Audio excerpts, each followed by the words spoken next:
kúzelné. Ešte raz im zatleskám.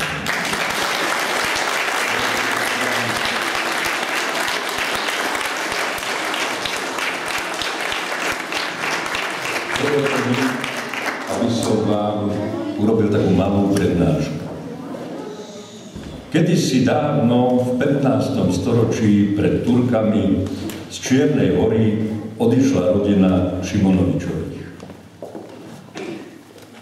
Prišli sem na územie Slovenska a jeden pár z tejto rodiny odišiel na Mijavsko. Druhý pár z tej rodiny odišiel na Trnavsko a tretí pár odišiel na Spiš.